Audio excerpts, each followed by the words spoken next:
Well, of course, I'd like to thank the organizers. It's a great honor to be here. This will impinge on black holes, but it's not primarily about black holes. It's rather about gravity itself. It's been 100 years, after all, since the version of gravity we've all adhered to, and I want to try and propose a slightly different one. The strong, weak, and electromagnetic forces, as we know, are described by non-abelian gauge theories of the Yang-Mills type, and the force-carrying particles have spin 1. Gravity, on the other hand, is described by Einstein's general relativity, and in the quantum theory, the gravitons have spin 2. But today I want to entertain the idea that spin 2 is, in a certain sense, the square of spin 1. Or, if you like, gravity is the square of Yang-Mills. Now, if that were the case, we can ask some interesting questions. For example, do gravitational symmetries originate from flat space Yang-Mills symmetries? Or what's the square root of a black hole? Well, I'm going to try and address the first question, and I'll leave the second one to you.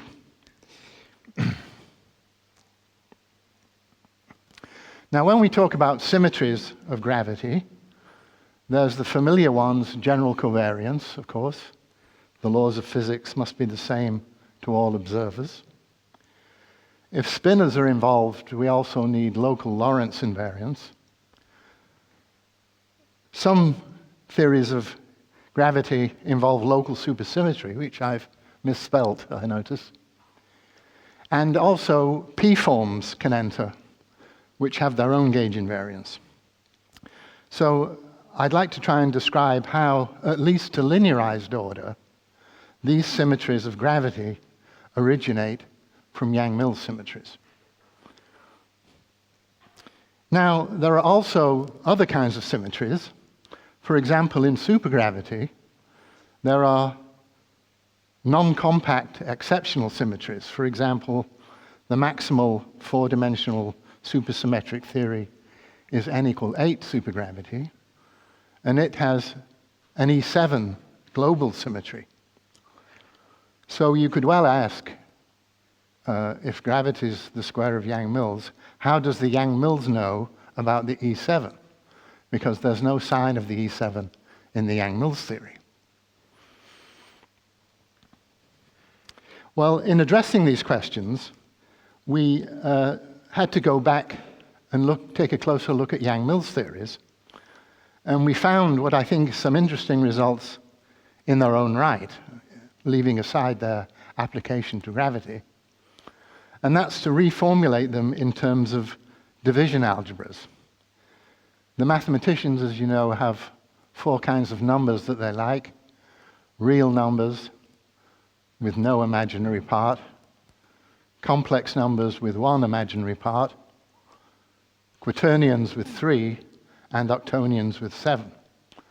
And we'll see how these division algebras feature in describing supersymmetric Yang-Mills theories, and why they're important for squaring to get the gravitational theory. Then, if I have time, and I probably won't, I'll tell you some of the properties of these theories that you get by squaring have certain properties not shared by other theories, and in particular, there's something called the self-mirror condition and vanishing conformal anomalies.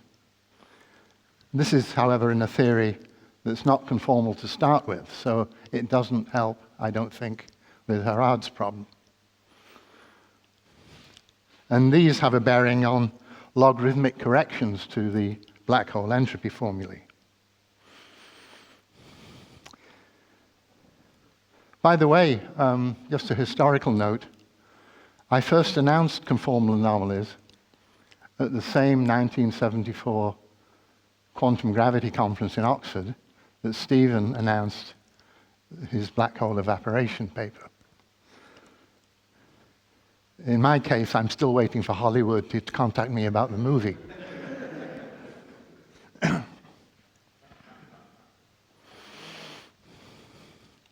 Now, the idea that gravity is the square of Yang-Mills has been around in various different guises.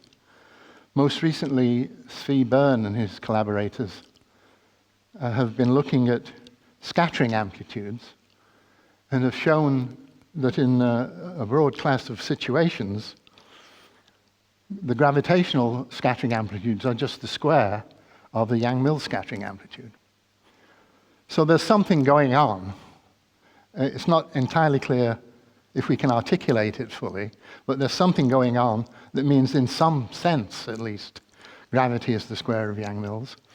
And I hope today to contribute to that articulation, although there'll still be many unsolved problems. So the idea is we have two Yang-Mills fields, a left-handed one and a right-handed one, let's call them. They can have different gauge groups a priori, G left and G right.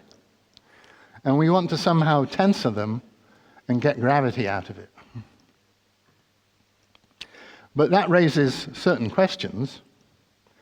The first one is, if this Yang-Mills field belongs to G left and this to G right, they're carrying the indices of the corresponding gauge groups. Gravity, on the other hand, is a color singlet in this respect. So where do the indices go? A second question is, what do we mean by this? When you say left and right, do you really mean the principle of helicity? No, I just mean two copies, which I'm using the word left and right. I could have called it red and blue or up and down, just to label them.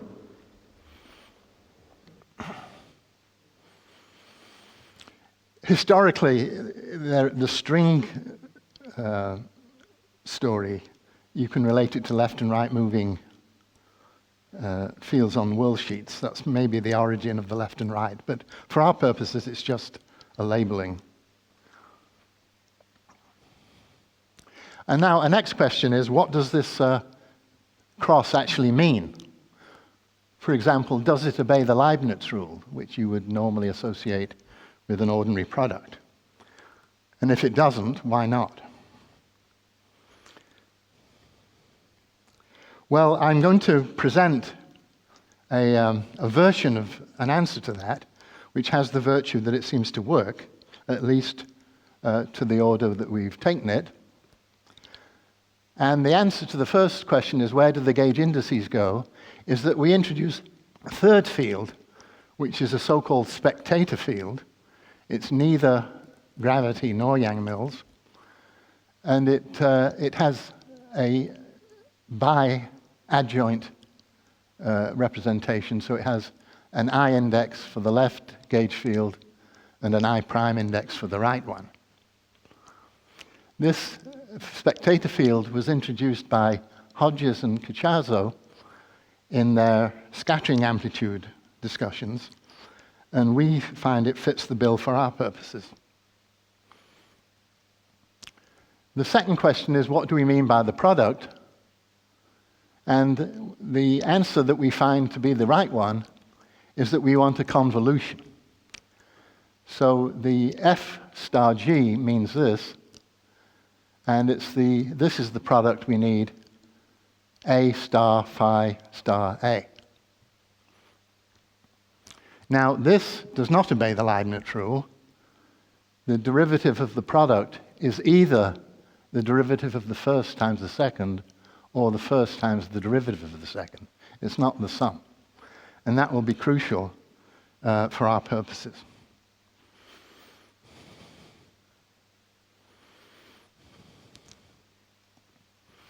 Now, we're going to do supergravity. We needn't do supergravity, but the virtue of supergravity is that it keeps you on the straight and narrow, because it tells you there's lots of rules you have to obey, and you can do lots of consistency checks.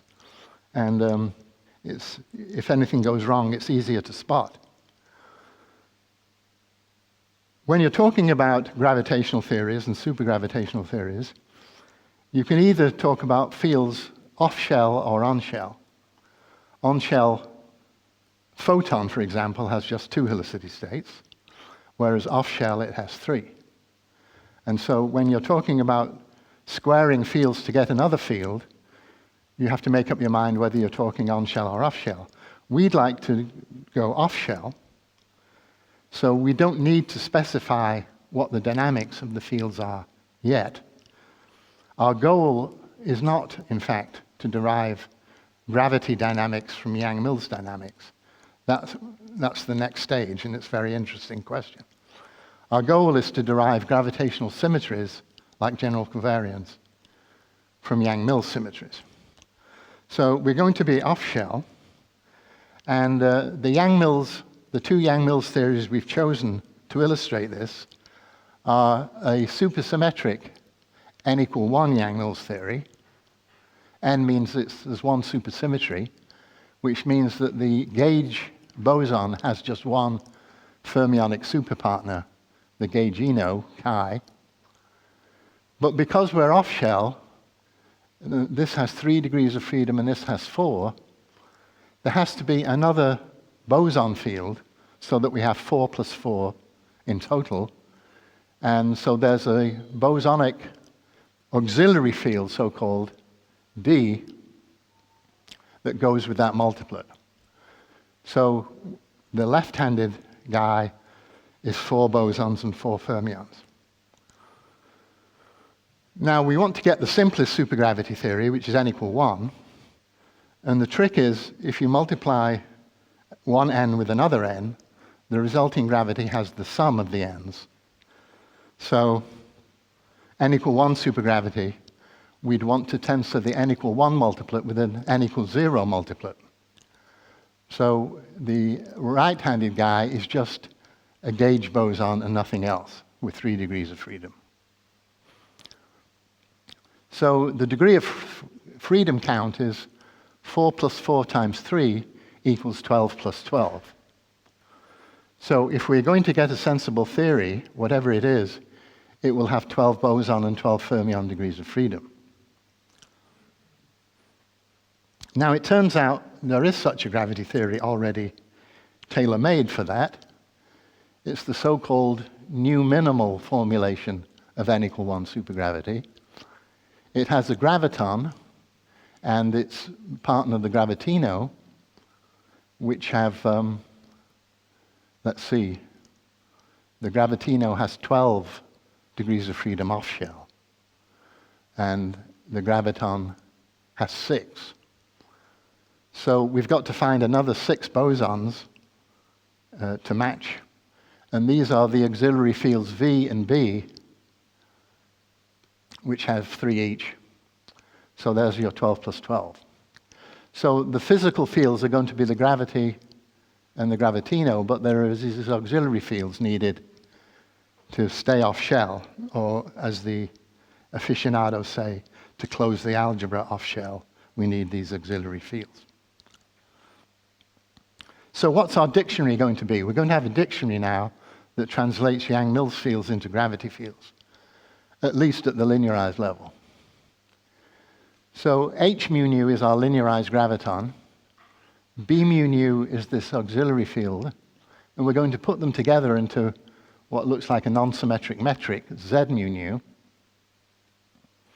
And our dictionary says we're going to put that equal to the convolution of A phi A. So you can check the count here. That says 3 times 3 equals 9, 6 plus 3. What about the gravitino? Where's that coming from? Well, it's the gaugino times on the left times the gauge boson on the right. And this guy is the auxiliary field on the left times the gauge boson on the right. So the question we're asking ourselves now is, can we derive gravity symmetries starting from Yang-Mills?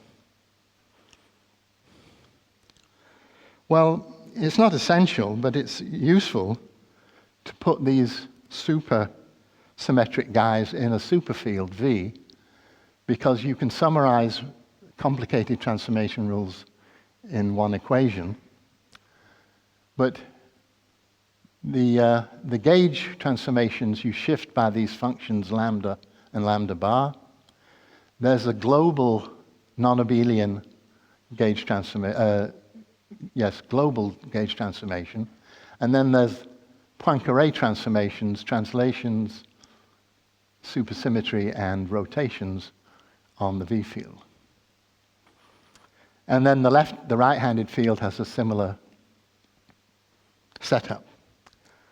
Linearized theory has this funny property that there are two symmetries. There's a global non-abelian symmetry and a local abelian symmetry. And this is how we see it showing up here. And finally, the spectator field transforms in the obvious way.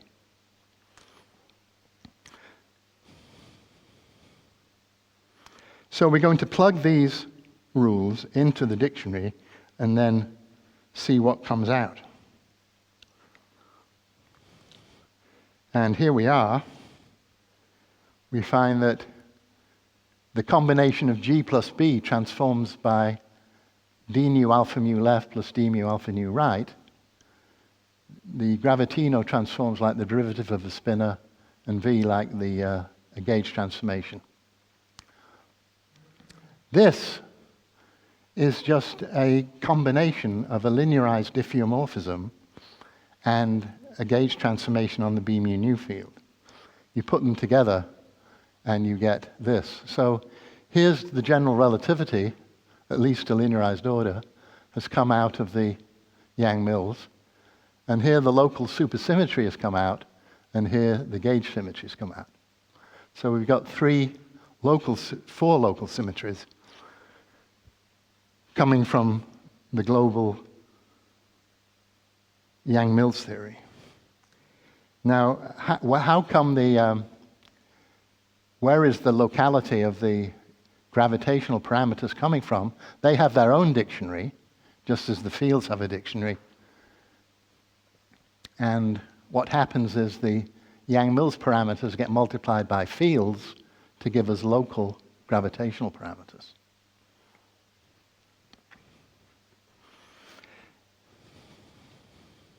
And we also get, just for the record, the correct supersymmetry transformations of n equal 1 nu minimal supergravity. Now that was the gravity multiplet. There's a Lorentz multiplet. This omega is like the spin connection. But in a supersymmetric theory, it has its own superpartners, and they transform like this.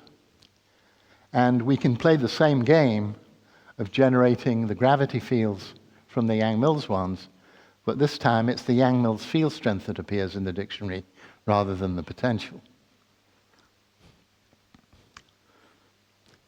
And this gives you a nice relation for the curvature and the torsion in terms of Yang-Mills. The Riemann tensor, and there's a plus and a minus Riemann tensor because of the plus and minus torsion, the torsion being the curl of the B field. And for the plus torsion Riemann tensor, you get F mu nu phi F rho sigma, and the minus one is the same thing with the indices interchanged. And the torsion looks like this.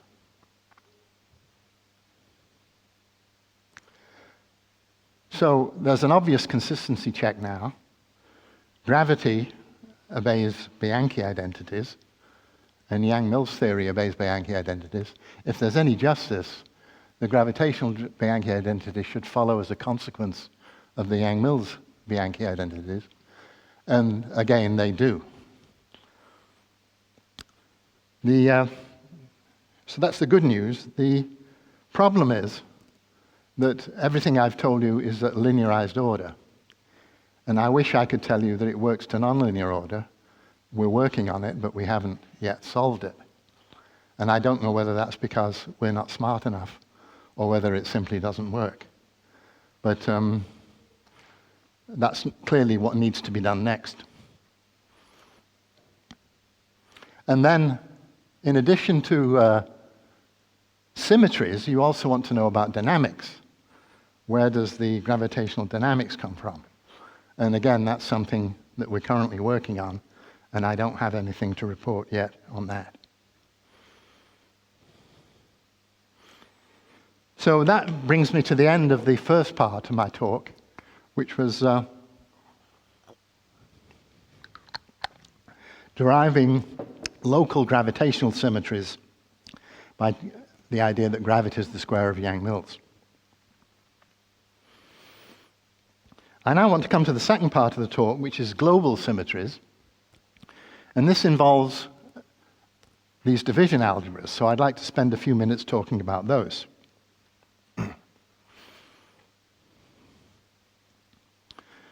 So we have the reals complex quaternion and Octonion with 0, 1, 3, 7 imaginary parts. They provide an intuitive basis for exceptional Lie algebras. As you probably know, the Lie algebras fall into two categories. There are the classical ones, like SU and SON, of the kind that typically show up in particle physics. And then there are these exceptional ones, which people have tried to fit into particle physics, but so far there's no experimental evidence for them. And the mathematicians have something which they call the magic square. And it associates with a pair of division algebras a Lie algebra. So C with H is A5, O with O is E8, and so on. And this has played an interesting role in the history of group theory and mathematics and division algebras and so on. So let me just tell you about a relation between these algebras. An Octonion has a basis E0, E1 through E7, where the E0 is real and the 7 EIs are imaginary. And they obey this multiplication rule with this so-called structure constant Cijk. And the non-vanishing structure constants are when ijk take these indices. And then there's something called an associator, because the Octonions are non-associative. And that's non-zero when they take these indices. And this is the dual of the other one. Now, how can I remember those, you say to yourself? Well, there's a nice little diagram called the Fano plane, which whenever you're stuck for the structure constants of the Octonions, you can look it up here. It has 7 vertices and 7 lines, and each line passes through 3 vertices, and 3 lines converge on a vertex. So and you can have an orientation here. So if you go 1, 5, 6, that should be, with any luck, 5, 6, 1, one of the non-vanishing structure constants. And you can do it with any other of the 7 lines. The circle counts as a line. So 1, 4, 2 should be another one.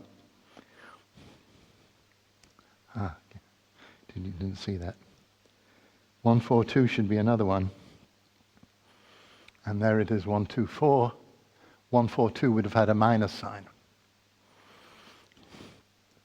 Now, this has got nothing to do with my talk, but I just mentioned it in passing that Ferrara and I were looking a while ago at relations between black holes in string theory and entanglement in quantum information theory. Turns out there's some mathematical relations. Whether they're deep physical relations, we don't know. But this particular setup described the 3-way entanglement of 7 qubits. Each line is a tripartite entanglement, and the 7 of them give you this 56-dimensional Hilbert space.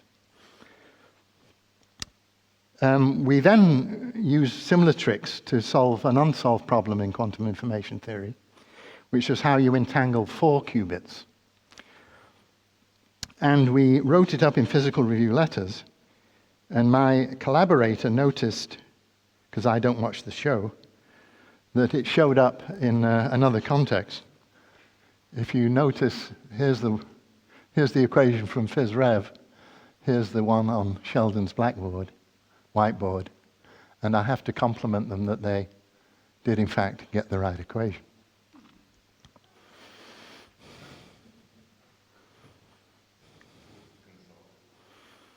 Sorry? I don't know. But, here's Fano, by the way. I was curious to know a little bit about him. And it turns out his sons are scientists in their own right, Ugo Fano and Robert Fano. Which one is the Fano factor in ionization and so on? Is that Ugo? Ugo, yeah.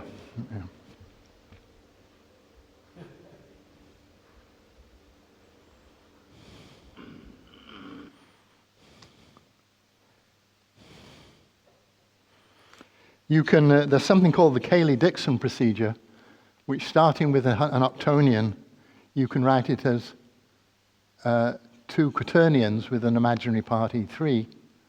And then in turn, that quaternion can be written as 2 complex numbers with an imaginary E2. And of course, the complex can be written as 2 reals with an imaginary E1. So you can either think of 7 reals, 4 complex, 2 quaternions, or 1 octonion. Division means that this equation has a unique solution. Associative means this. Commutative means this. As you go up RCHO, you lose one of these properties. They're all division algebra. This one, you lose the ordering, you lose the commutativity, you lose the associativity. And if you try to go beyond O to this guy, you lose the division property. So the mathematics has a cutoff, RCHO. And it turns out that same cutoff shows up in the physics, as we'll see. It corresponds to not going beyond 11 dimensions, or not going beyond n equal 8 supersymmetry in 4 dimensions.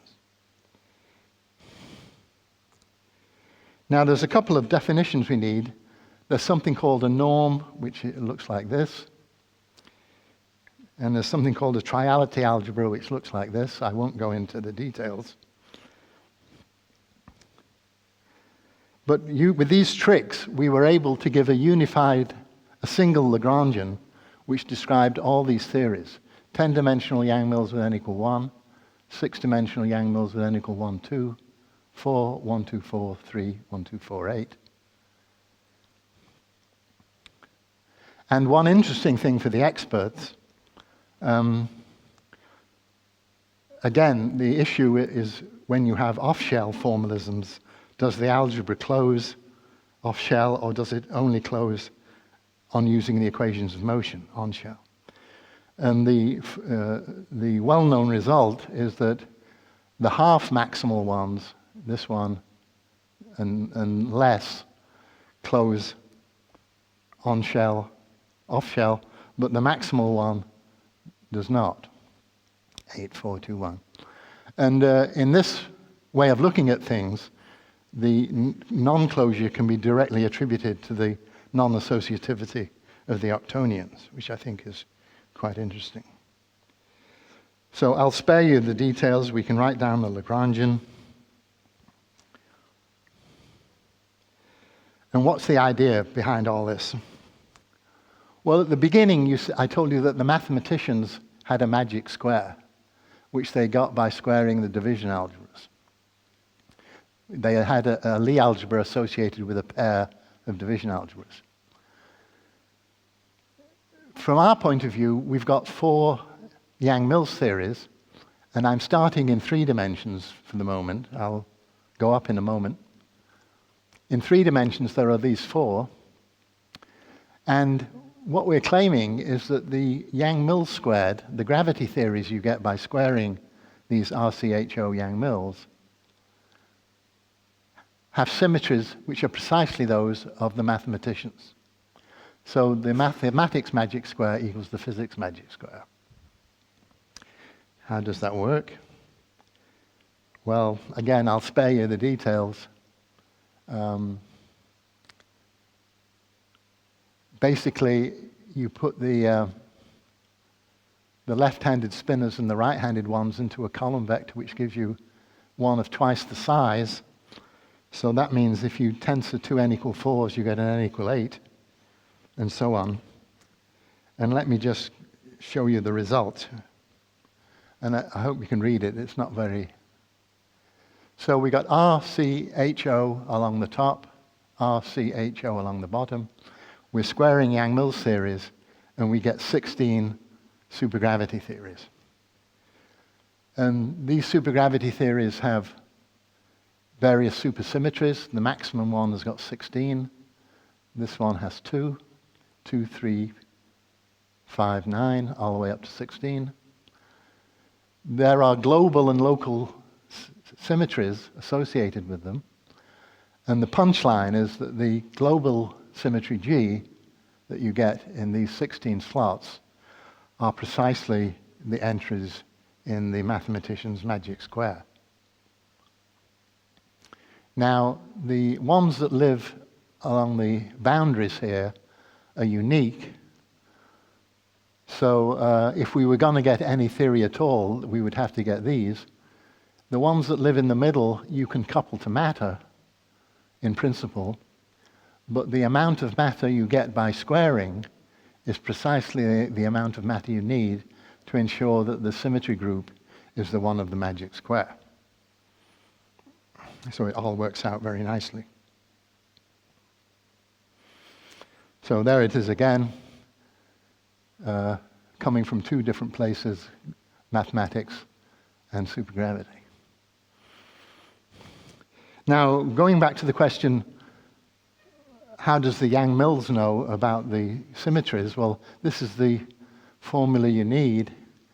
It says the gravitational symmetry is made up of the triality symmetries of the Yang-Mills plus 3 times the product.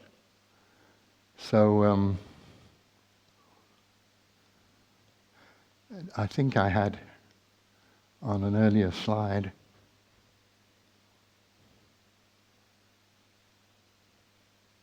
Yes. Here's the case of E8. The triality algebra for the Yang-Mills is SO8. On both sides, 3 times O times O. You add it all up, and you get the 248 of E8. So in some sense, the Yang-Mills fields do know, via their triality symmetries, what symmetry you're going to end up with in the gravity symmetry.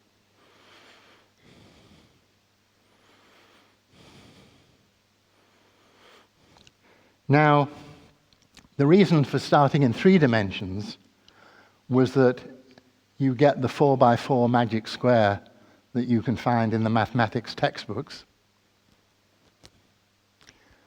But you can do the same trick in 4, 6, and 10 dimensions, and you get some other squares which are not so famous but equally interesting. In 4 dimensions, you get this 3x3 square.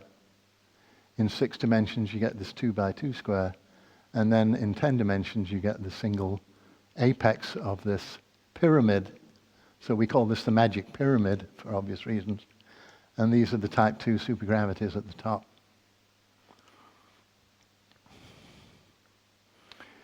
Now, you notice there's a certain symmetry along the x and y axes that's not shared by the z axis, so to speak. E8, E7, E6, F4, E8, E7, E6, F4, but E8, E7, SO5, 5, U1. It goes 2 ways, but not a 3rd way. But there's another game you can play. Instead of squaring conventional Yang-Mills theories, which are conformally invariant in 4 dimensions, but only 4, you can instead square conformally invariant theories in 3, 4, 6, and that's it, because that's the maximum you can have the conformal theory. So suppose we play that game, we get a conformal pyramid. And now something interesting happens. You got E8, E7, E6, F4, E8, E7, E6, F4. Now we go up, E8, E7, E6. Now, if you were Murray-Gell-Mann trying to find the omega minus, you would look at the gap at the top and say it's waiting to be filled. But there's no theory that we know of that could possibly qualify up there, but it's very tempting if you look at E8, E7, E6, F4 this way, E8, E7, E6, F4 this way, E8, E7, E6. If you're going to get anything, it would have to be F4, wouldn't it? So we're speculating that there's some exotic theory that nobody yet knows about in 10 dimensions, which has that as its global symmetry.